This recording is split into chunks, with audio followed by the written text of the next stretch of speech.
एक बहन का प्रश्न है, महत्वपूर्ण है। आप कह रहे हैं कि मैं एक माता हूं और मेरा बेटा और बेटी आपसे दीक्षित हैं।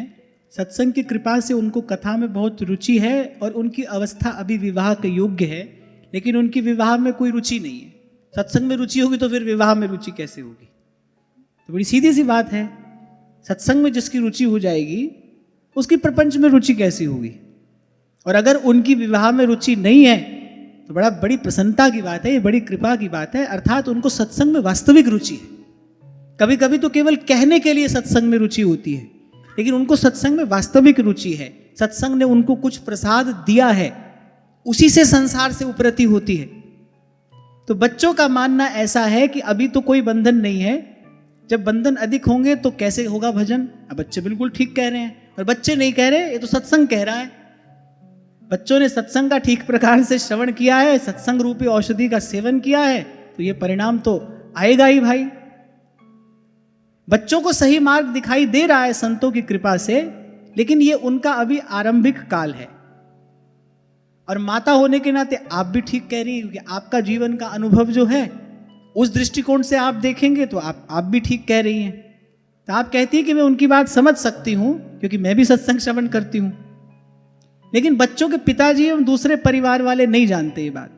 अब ऐसी स्थिति में माता का क्या कर्तव्य होना चाहिए? बच्चों को साधारण धर्म पालन करने के लिए बोलना चाहिए या सत्संग की उनकी रुचि का पोषण करना चाहिए? आप कृपया मार्गदर्शन करें।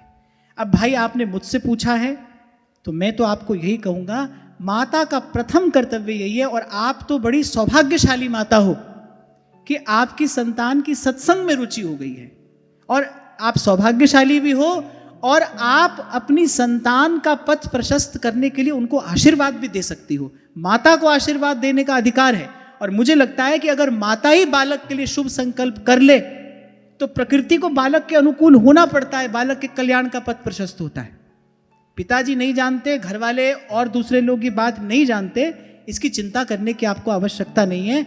आपकी संतान की सत्संग में रुचि हो गई है, ये अनेक अनेक जन्मों का अर्जित पुण्य है।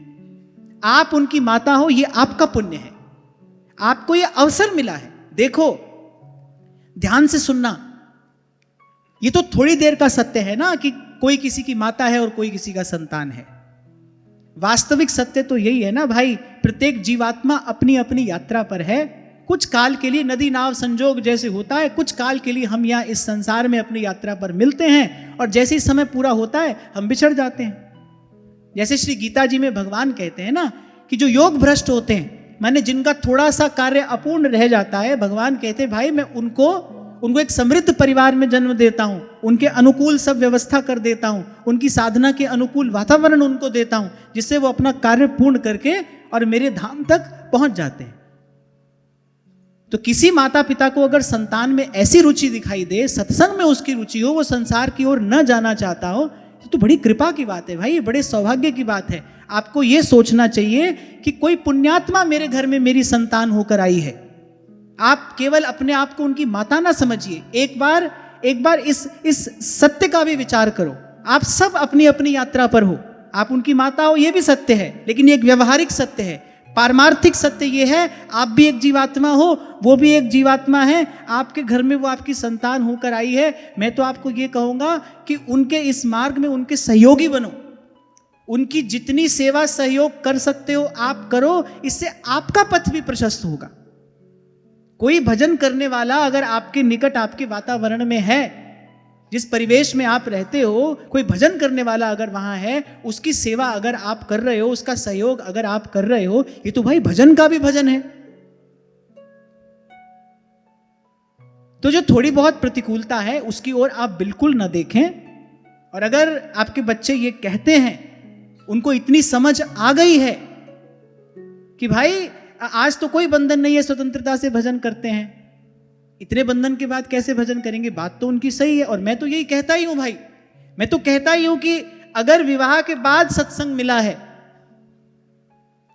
विवाह के बाद सत्संग मिला है भाई, फिर तो जो प्रारब्ध से आपको मिला है सादर उसको स्वीकार करिए और अपना कर्तव्य समझकर, अपना प्रारब्ध समझकर उसका निर्वाह करिए।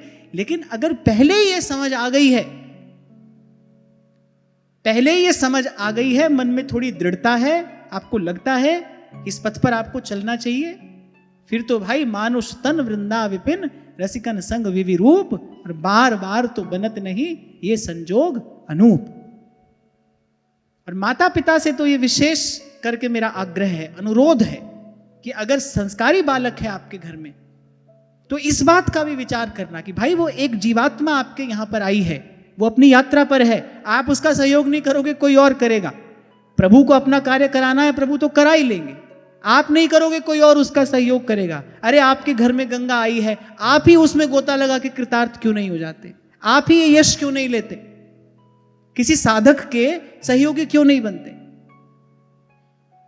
तो जिस भी बहन ने ये प्रश्न पूछा है, मैं तो यही कहूंगा, आपने मुझसे पूछा है तो मैं तो यथामति आपको उत्तर दूंगा, भाई उनकी सेवा करो, उनका सहयोग करो, उनके लिए अनुकूल वातावरण बना सकते हो तो बनाओ। और आप माता हो, माता के स्थान पर बैठकर शुभ संकल्प अपने हृदय में धारण करके अपने दोनों बच्चों को आशीर्वाद दो कि जीवन का सर्वोत्तम लक्ष्य वो प्राप्त